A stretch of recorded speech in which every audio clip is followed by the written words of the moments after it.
Montana, just a few miles from where I was born and raised. Or it could be Rhyolite, Nevada, or Bodie, California, or Terlingua, Texas, or Candelaria, or Tuscarora, or Treasure City. Well, the names don't matter. They're just epitaphs of places that died, ghost towns. And they're all part of the Old West that's been dead itself for going on 60 years. The real West.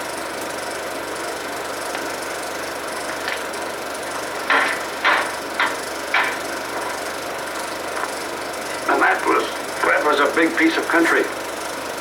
It stretched, some said, from Beelzebub to breakfast. But if you drop a line down the 100th meridian like this, everything on this side of it, with an annual rainfall of less than 20 inches, that was the West. The worst, some called it. Said all it lacked to be paradise was plenty of water and society, which, of course, is all they lack in hell. The real West lasted only about 40 years. It took place between two go-and-get-its and 2 hoops and a holler. And what went on in between was the whole westward movement. They call it the greatest mass migration since the Crusades. But the real West wasn't where or when, it was who. It was people, real people. They were pioneers and builders and destroyers, and all of them restless and dissatisfied. The contented ones stayed in the East. And those who wested, Bret Harte said, were those who needed a fresh deal all around.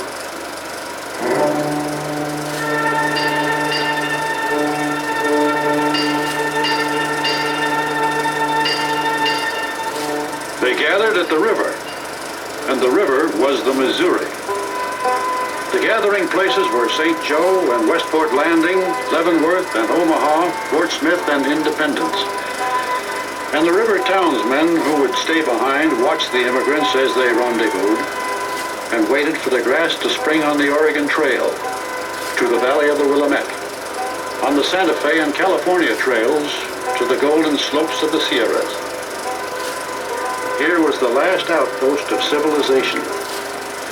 It'll come hard, wrote one pioneer, to have to say goodbye to so much elegance and refinement. West of here, cash money would have no value. So it was swapped off for things that would. Coffee and ship's biscuit, hog tallow and dried apples, wagon tires and quinine, revolving pistols and gold separating machinery, and patented plows. And maybe a small sack of peppermint striped candy. Trains of wagons were formed up and organized into immigrant companies. Many of them pooled their resources and sold shares of stock, had their own bylaws and officers. Articles were drawn up and signed by members who had to swear that they were industrious, not addicted to cards, strong drink or profane language, and of sweet and peaceable disposition. Many men signed with their real names. It seemed to one observer that this was the grandest transmigration of greenhorns since the children of Israel set out to reach Canaan. Sinners and saints, the wise and the innocent. One of them said, "We are a mixed lot, but so were the first pilgrims."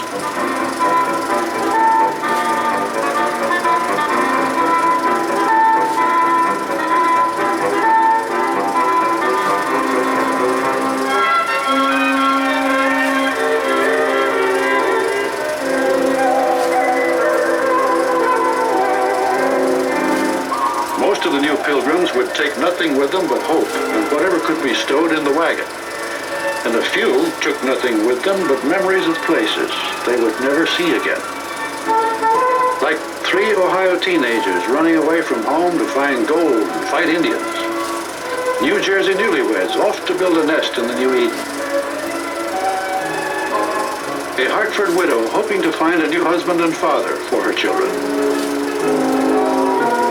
Boston pianoforte maker deserting his wife and his creditors.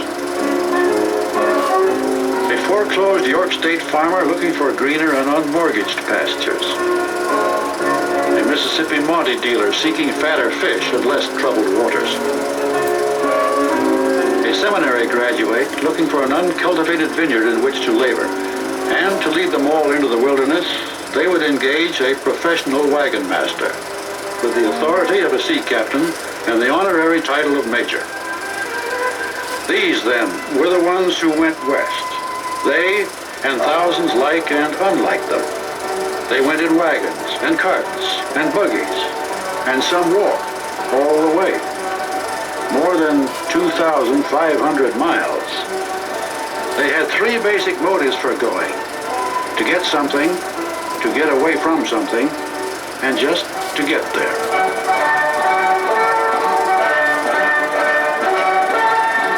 And the book said that the Lord said, "I will bring you out of affliction into a land flowing with milk and honey."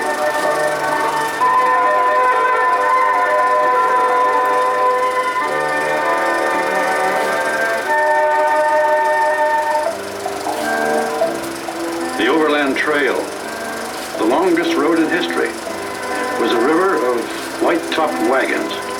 "We haven't seen either end of our train in 18 days, wrote one immigrant. The teams of those ahead of them had eaten most of the trail grass, so they had to feed their oxen and horses and mules on precious grain they'd saved for the desert.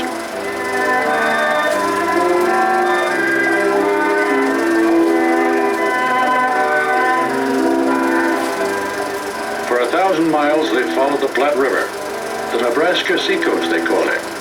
And it took so many bends that one party crossed the river 20 times. The early ones found shallow water. The late starters would meet the spring floods.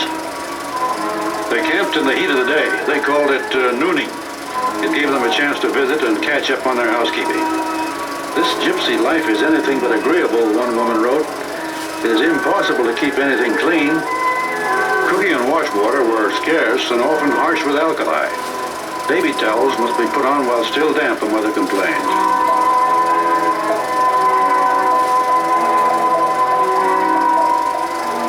For small infants, overlanding could be one long diaper rash, which lowered their resistance to disease.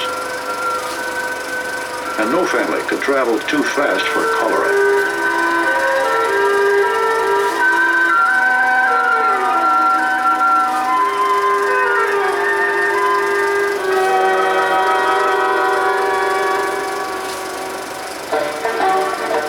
Immigrants' guidebooks were reassuring. Prairie navigation is simple. Merely follow the wheel ruts of the wagons which have preceded you. If you travel at the normal rate for oxen of 3 miles a day, it will weaken so that you will never need a compass. The atmosphere is so clear that landmarks like Chimney Rock will be observable for weeks before they are reached. It might have added that the immigrants, too, would be under observation.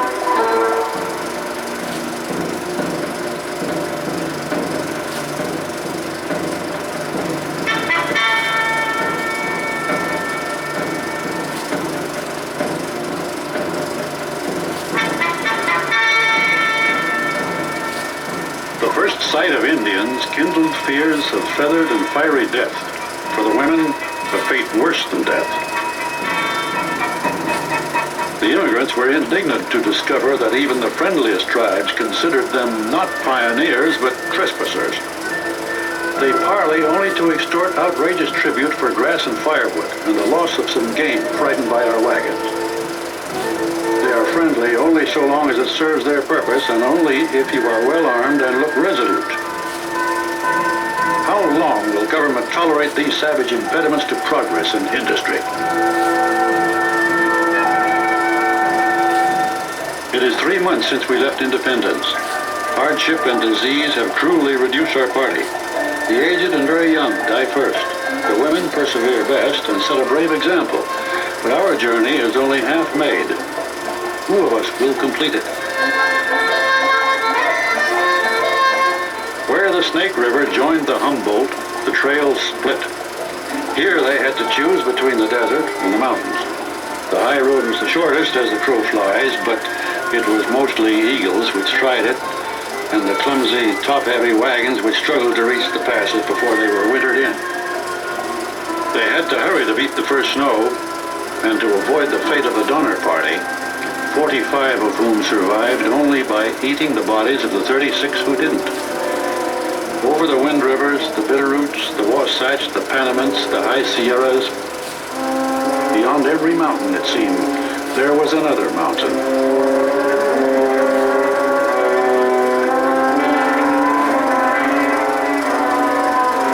But if there was danger in the mountains, there was no safety at sea level.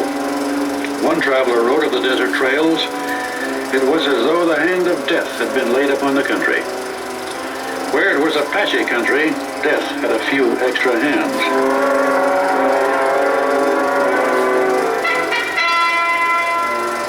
We have just learned that the party ahead of us has nearly perished of thirst, and there is one behind us carrying the smallpox. It is more than 100 degrees of heat. Truly we are traversing hell with the fires banked. It is milestoned with what once were precious belongings, but such sentiments are too burdensome for exhausted horses.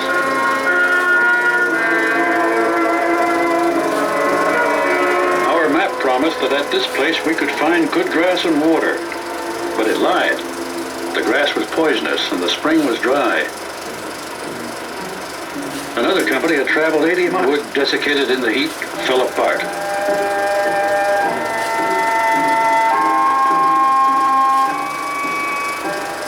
Our cattle sickened on the water and foundered and had to be left behind. But ours was not the only loss. Dead animals averaged 100 to the mile.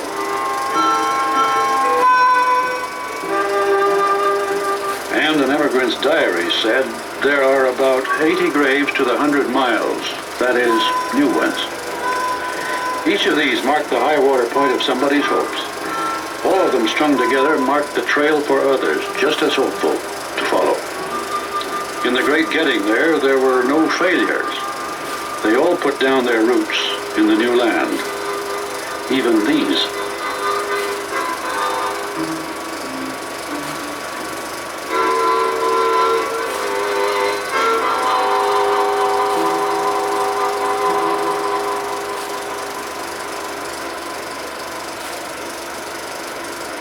The way west was a river of wagons, then the strongest current was the gold rush. Not just the one in 49. There were actually 7 gold rushes. More than that if you count the runs for silver, gold and silver, copper. In fact, anything shiny that would assay out to that dream of getting rich without working. It was that dream that sent them out, seeing their Susannas that they were off to Sacramento with their wash bowls on their knees, off to see the elephant. California or bust, Washoe or bust, Pikes Peak or bust, the Black Hills or bust. Most of them got there and some of them busted. But the real noise was boom. Wherever there was a rumor and a hole in the ground, they Jerry built a camp around it.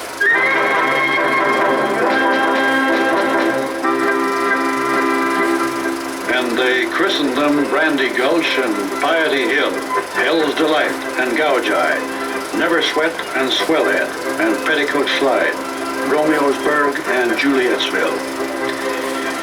Each one claimed it was built spang on top of the mother lode and its main street would be cobbled with golden nuggets. For the camps were really founded on the bedrock belief that the West was, as advertised, so rich in mineral wealth that King Solomon's mines are simply out of the running. Discovery of rubies, emeralds, and fossilized pearls are expected momentarily.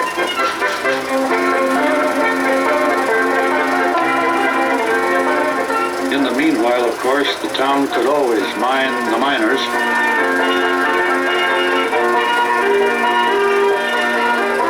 Back in the States, young men were getting letters saying, "There are mighty few ladies here, and they don't come close to handsome, but that's not held against them." Anyway, Sabbath breaking is the principal preoccupation, along with wholesale consumption of grain spirits. The local liquors contain 1,000 songs and 100 fights to the barrel. Sell your mule, Bill, burn your farm, and rent your church pew and come out here where things are doing.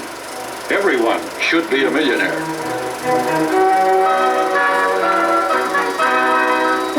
They say if you wash your face in the Yellowstone River, you can pan 4 ounces of dust out of your whiskers. If you stump your toe on a rock in Montana, don't cuss it, cash it. Have you heard there's a solid silver mountain in the Panamints? And in Dakota, window curtains assay out $1 to the ton after a dust storm. Rumors. And everyone sent thousands of would-be millionaires up nameless creeks to wash away nameless mountains, a pound at a time, and to slosh them over the riffles of a sluice box. With placer mining, picking it up off the ground began to play out. Glory holes had to be deepened, lengthened into tunnels and galleries. They never worked so hard in their lives to get rich without working. Some did strike it rich, enough to keep the others grubbing away at what an Eastern paper called the world's deepest underground lunatic asylum. For every Lucky Cuss mine, every Comstock, miles of tunnels were veined with nothing but disappointment. I couldn't make money on my claim if I fell down the shaft at $7 a foot. Far from home and Marianne, the miners generally were unmarried, unchurched, and unwashed. They had to send their clothes all the way to China to be laundered, and spent their spare time frustrating the efforts of Eastern missionary societies. Law, they said, is 5 cartridges in the cylinder. Justice is the one in the chamber. Anyone found guilty of high grading, claim jumping, or general nuisance quickly got a suspended sentence.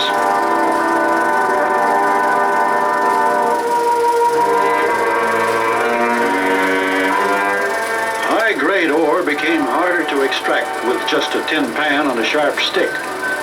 It began to cost money to make money. Mining companies, capitalized in the East, moved into the diggings. They imported complicated machinery, stamp mills, and refining equipment, and a new breed of hard rock miner. He was usually a Cousin Jack, an immigrant Cornishman, a professional. He dug for wages and he worked in shifts. For the first time, men were being paid to come west. When they started mining with the fire hose, hydraulicking out the low-grade ore and sending the pile back east to be spent by stockholders, it was time for the jackass miner to move out. Besides, the true bonanza was really over the next mountain where the grass was a little bit greener. The mule's tail was the prospector's compass, and all they had to do was follow, and it would lead them to the golden boulders of the Madre de Oro. Then there was always the solid silver mountain. Slide down it on the sharp runner sled and gather up the shavings.